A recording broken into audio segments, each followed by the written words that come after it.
یہ مدارس کا خاتمہ اور ان کے کردار کا خاتمہ، ان کو غیر مؤثر بنانا آج ہماری ملک کی سیاست اور ان جاگیرداروں اور ان اسٹیبلشمنٹ اور بیوروکریسی کا ایجنڈا بنا ہوا ہے۔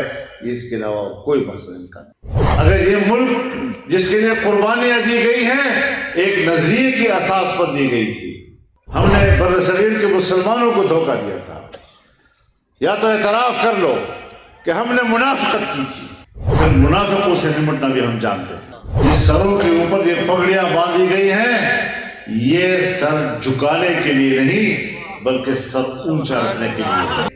یہ فرقہ واریت اور مختلف فرقے اور یہ عناصر آپس میں اس وقت لڑتے ہیں جب اس کی ضرورت ہماری ایجنسیوں کو ہو، ہماری اسٹیبلشمنٹ کو ہو، ہمارے حکومتوں کو ہو، تب جا کر یہ لڑائیاں پیدا ہوتی ہیں۔ اہل مکہ کو صفا کی پہاڑی پر کھڑے ہو کر دعوت دی تو فرمایا قولوا لا الہ الا اللہ تفلحوا،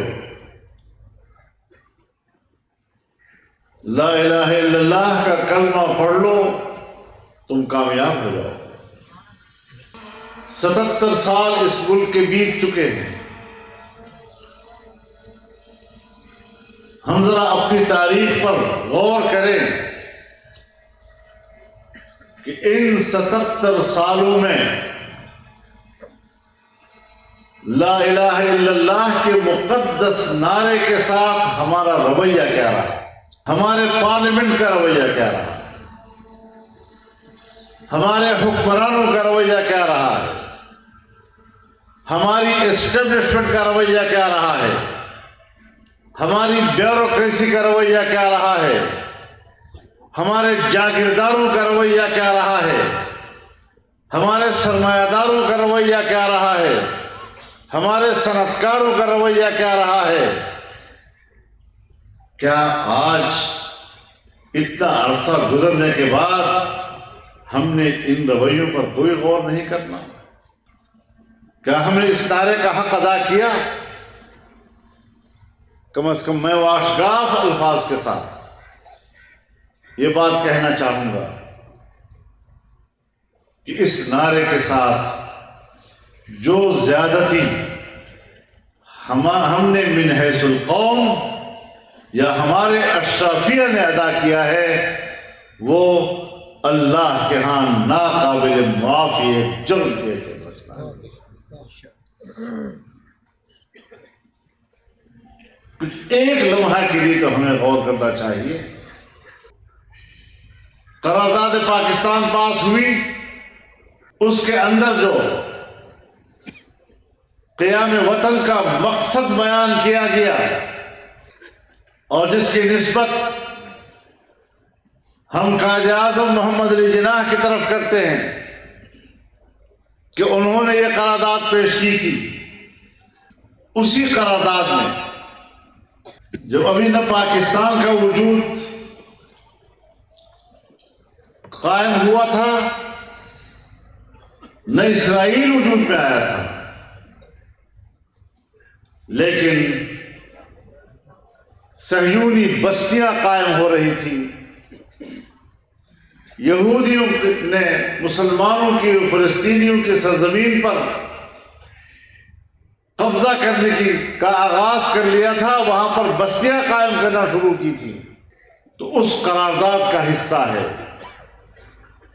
کہ ہم صہیونیوں کے اس عمل کو ناجائز کہتے ہیں اور ہم فلسطینی بھائیوں کے شانہ بشانہ رہیں گے۔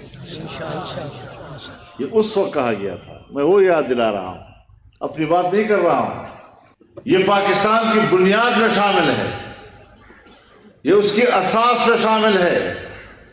پاکستان بنا تو پاکستان کا جھنڈا علامہ شبیر احمد عثمانی نے لہرایا اور پاکستان کی پہلی دستور ساز اسمبلی میں قرارداد مقاصد کا مسودہ علامہ عثمانی نے تیار کیا اور نوابزادہ لیاقت علی خان نے بحیثیت وزیر اعظم کے اس اسمبلی میں پیش کیا۔ آپ کا آغاز تو یہاں سے ہوتا ہے۔ اب آپ مجھے بتائیں کہ ہم نے مسلمانوں کی تائید اس ملک کی تحریک کے لیے کس نعرے سے اور کس نظریے کے ساتھ قائم کی، اور پھر آج تک ہم نے اس ملک کے نظریے کے ساتھ کیا حشر کیا؟ اگر آج بھی وہ نظریہ زندہ ہے، اگر آج بھی اس مقصد عزیز کے ساتھ کوئی مضبوط قسم کی کمٹمنٹ ہے، تو وہ ان دینی مدارس اور ان کے علماء کرام اور ان کی جماعتوں کے صدقے ہیں۔ انہوں نے اس نظریے کے پرچم کو تھاما ہوا ہے۔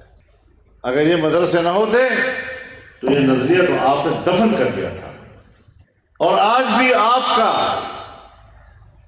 یقین یہی ہے کہ اگر مدرسہ زندہ رہتا ہے، یہ علماء موجود رہتے ہیں، سیاست میں ان کا کردار رہتا ہے، تو پھر یہ اسلام کی بات، اسلام کا نظریہ، اسلام کی بنیاد پر ہماری داخلی پالیسیاں، ہماری خارجہ پالیسیاں، اس کی آواز تر و تازہ رہے گی، زندہ رہے گی۔ اس لیے مدارس کا خاتمہ اور ان کے کردار کا خاتمہ، ان کو غیر مؤثر بنانا آج ہماری ملک کی سیاست اور ان جاگیرداروں اور ان اس اسٹیبلشمنٹ اور بیوروکریسی کا ایجنڈا بنا ہوا ہے۔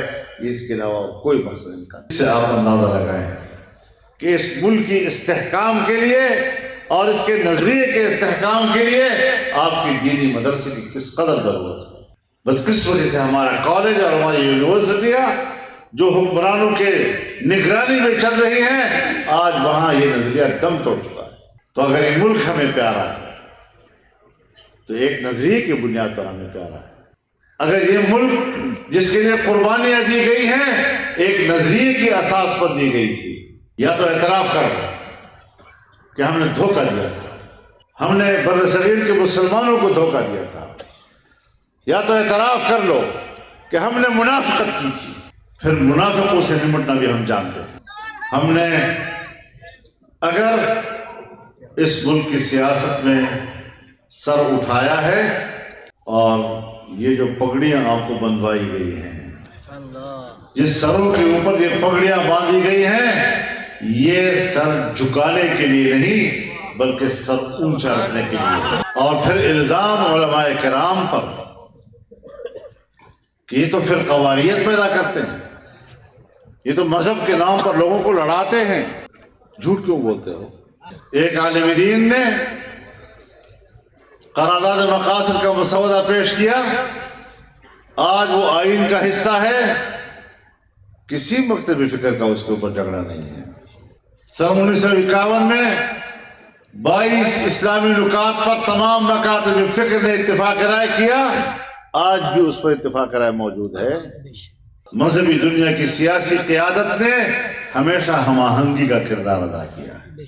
سن 1973 کا آئین بنا، اس آئین کے اندر اگر آج اسلامی دفعات موجود ہیں اور اس آئین کی بنیاد اسلام پر رکھی گئی ہے، مملکت کی بنیاد اگر اسلام پر رکھی گئی ہے تو علماء کرام کی موجودگی کی وجہ سے رکھی گئی۔ اگر علماء نہ ہوتے وہاں پر تو آپ کے آئین میں یہ نہ ہوتا کہ اسلام پاکستان کا مملکتی مذہب ہوگا، پھر آپ کے آئین میں نہ ہوتا کہ تمام قوانین قرآن و سنت کے تابع ہوں گے، پھر آپ کے آئین میں نہ ہوتا کہ قرآن و سنت کے منافق کوئی قانون نہیں بنے گا، پھر آپ کے آئین میں نہ ہوتا کہ اسلامی نظریاتی کونسل قائم ہو جہاں تمام مکاتب فکر کی نمائندگی ہو اور وہ اسلامی قانون سازی کے لیے سفارشات مرتب کرے۔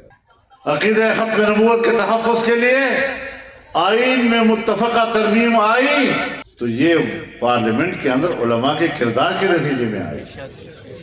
اگر وہ علمی میدان میں اس کا مقابلہ نہ کرتے تو تم تو ان کے عقیدے کے سامنے جھک جاتے۔ آج انہوں نے ہمیشہ مذہبی ہم آہنگی کے لیے کام کیا ہے۔ MMA تک ہم تمام مکاتب فکر ایک پلیٹ فارم پر، اور آج بھی جمعیت علماء اسلام اپنے اکابر کی امانت سمجھتا ہے اس بات کے لیے کہ عوام کو فرقہ واریت سے دور رکھنا ہے۔ ہم اختلاف نہیں ختم کر سکتے، اس میں کوئی شک نہیں، اختلافات اپنی جگہ پر ہیں، لیکن اپنے رویے تو ہمارے اختیار میں ہیں، رویوں میں تو نرمی لا سکتے ہیں، ملک کو فساد اور فتنے سے اور خون ریزی سے تو بچا سکتے ہیں، معاشرے کو نفرتوں سے تو بچا سکتے ہیں، معاشرے کے تعصبات سے تو ہم بچا سکتے ہیں۔ اور تمہارا کردار کیا ہے کہ جب نیشنل ایکشن پلان کے نام سے تم نے ایک دستاویز مرتب کی تو آپ نے ملک کے اندر فساد کا ذمہ دار، دہشت گردی کا ذمہ دار وہ دینی مدرسے کو قرار دیا، اور پھر اسے اتنا مقدس دستاویز قرار دیا کہ یہ تو نیشنل ایکشن پلان کے اختلاف کرتا ہے، جیسے ہم بڑا کوئی جرم کر رہے ہوں۔ میں نے کہا یہ امتیازی قانون ہے، یہ دینی مدارس کے خلاف بنا ہوا ایکشن پلان ہے، اور تمہارا یہ پلان دینی مدارس کے بارے میں جھوٹ بول رہا ہے۔ کیسے میں قبول کروں اس کو؟ دستخط تو دور کی بات، مجھے کہا ذرا دعا تو کر لیں، میں نے کہا دعا بھی نہیں کر سکتا۔ اب وہاں قسم قسم کے لوگ بیٹھے ہوئے، میں نے کہا میں دینی مدارس کا نمائندگی کر رہا ہوں یہاں، میں نے مثالیں دی کہ دینی مدارس ملک کے ساتھ کھڑی ہیں، علماء ملک کے ساتھ کھڑے ہیں، ملکی آئین کے ساتھ کھڑے ہیں، ملکی وحدت کے ساتھ کھڑے ہیں، پاکستان کے ساتھ علماء کھڑے ہیں۔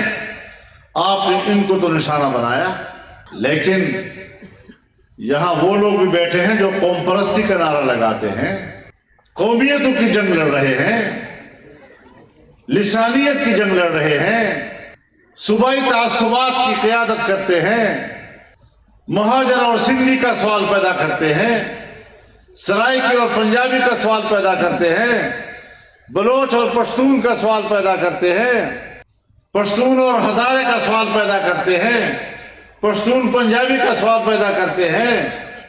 یہ تعصبات پیدا کرنا یہ آپ کی سیاسی قیادت اسی کا نام ہے۔ میرے سامنے بیٹھے ہو، میں نے کہا حضرات میں ایک ایک کو جانتا ہوں، کس کس تعصب کا آپ نعرہ بلند کرتے ہیں، کس طرح اپنے ملک کے عوام کے درمیان اور قوموں کے درمیان اور مختلف زبانیں بولنے والوں کے درمیان آپ نفرتیں پیدا کرتے ہیں، آپ قوم کو لڑاتے ہیں۔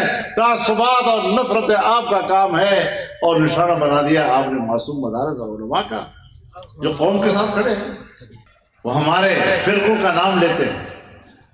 میں نے کہا اس میں کوئی شک نہیں کہ معاشرے میں فرقہ وارانہ عناصر ہیں، ہم فرقہ وارانہ عناصر کی موجودگی کا انکار نہیں کرتے، لیکن یہ فرقہ واریت اور مختلف فرقے اور یہ عناصر آپس میں اس وقت لڑتے ہیں جب اس کی ضرورت ہماری ایجنسیوں کو ہو، ہماری اسٹیبلشمنٹ کو ہو، ہمارے حکومتوں کو ہو، تب جا کر یہ لڑائیاں پیدا ہوتی ہیں۔ ان کی سیاسی قیادت نے کبھی بھی ان کو آپس میں لڑانے کی بات نہیں کی، لیکن دکانیں ہیں بڑی اچھی چلتی ہیں، جذباتی ماحول پیدا کرتے ہیں، اور ہم جذباتی ماحول میں جب معقول بات کرتے ہیں تو اس جذباتی ماحول میں ہماری معقول بات جرم بن جاتی ہے۔ کیا کر دیا آپ نے؟ پھر بھی اسمبلی کے اندر اگر صحابہ کرام کے ناموس کا بل پاس ہوا تو ہم نے پاس کیا ہے، بے شک بے شک، زبردست۔ پھر بھی اگر عدالت کے ماحول میں عقیدہ ختم نبوت کو تحفظ بخشی ہے تو جمعیت علماء اسلام نے بخشی ہے، اور ان دینی مدارس کی قیادت نے بخشی ہے۔ آپ کا کیا کردار ہے اس میں؟ آج بھی اگر